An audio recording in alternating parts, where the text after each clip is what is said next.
The 2026 Chevrolet Corvette, a name that's long been linked with speed, power, and precision, just took a wild turn off the beaten path.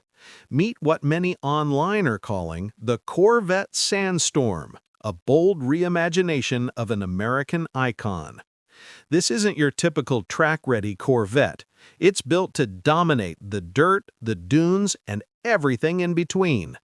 The Sandstorm concept comes equipped with a lift kit that gives it the ground clearance needed to handle massive 33-inch off-road tires.